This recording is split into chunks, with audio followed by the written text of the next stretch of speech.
Rajampet వ్యవహారాలపై TDP high command serious అయింది. High command పిలిచినా మేడా మల్లికార్జున్ రెడ్డి రాకపోవడంపై ఆగ్రహం వ్యక్తం చేసింది. ఆయన పార్టీ మారుతారని నెల రోజుల నుంచి ప్రచారం జరుగుతోంది.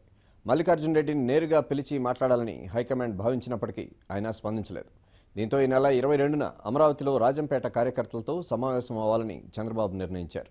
కార్యకర్తలు, ద్వితీయ శ్రేణి నేతలు, నియోజకవర్గ స్థాయి నాయకులను అమరావతి రావాల్సిందిగా ఆదేశించారు.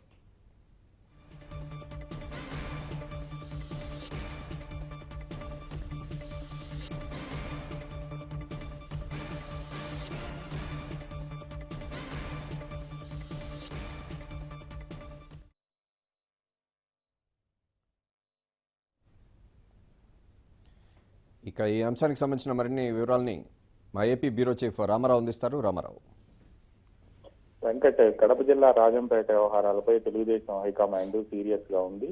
ఈ నెల 22వ తేదీన కడప జిల్లా రాజంపేటకు చెందిన తెలుగుదేశం పార్టీ కార్యకర్తలు, ద్వితీయ శ్రేణి నేతలు, నియోజకవర్గ స్థాయి నాయకులను అందరినీ కూడా అమరావతికి రావాల్సిందిగా తెలుగుదేశం హైకమాండ్ కబురు పంపింది. 2014 ఎన్నికల్లో తెలుగుదేశం పార్టీ తరఫున కడప జిల్లాలో తెలుగుదేశం పార్టీ గెలుచుకున్న ఏకైక స్థానం రాజంపేట. అందులో మేడా మల్లికార్జున్ రెడ్డి శాసనసభ్యుడిగా ఎన్నికైన తర్వాత ఆయనకు విప్పు కూడా కేటాయించారు. ఆ తర్వాత కొద్ది రోజులకు ఆయన వైఎస్ఆర్ కాంగ్రెస్ పార్టీలో చేరుతారని ప్రచారం జరిగింది. దీనిపై ముఖ్యమంత్రి మేడా మల్లికార్జున్ రెడ్డిని పిలిపించి మాట్లాడటంతో ఆయన అప్పట్లో ఉన్న చిన్న చిన్న అసంతృప్తులు, వివాదాలు కూడా సద్దుమణిగాయి.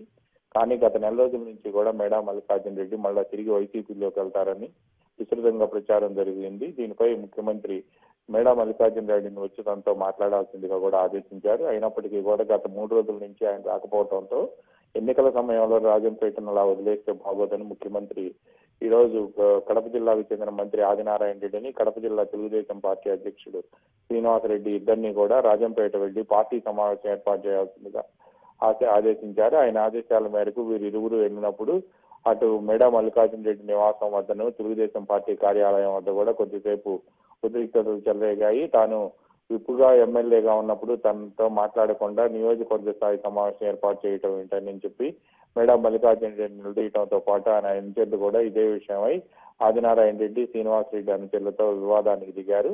పోలీసుల జోక్యంతో వివాదం సద్దుమణిగింది.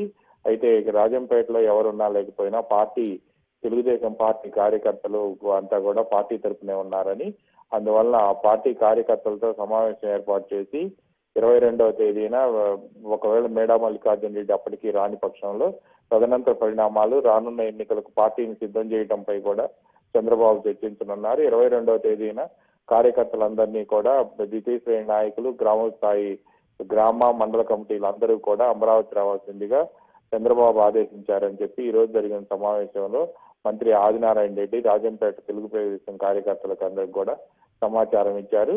అయితే మేడా మల్లికార్జున్ రెడ్డి ఆయన సోదరుడు ఒత్తిడి మేరకు వైఎస్ఆర్ కాంగ్రెస్ పార్టీలో చేరేందుకు సగ్గం సిద్ధం చేసుకుంటున్నారని ప్రచారం జరిగింది. ఈ నేపథ్యంలోనే ఆయన ముఖ్యమంత్రి రావాల్సిందిగా వచ్చి తనతో మాట్లాడాల్సిందిగా ఆహ్వానించినప్పటికి కూడా రాకపోవడంతో తెలుగుదేశం పార్టీ ప్రత్యామ్నాయం కోసం రాజంపేటలో సిద్ధమైంది.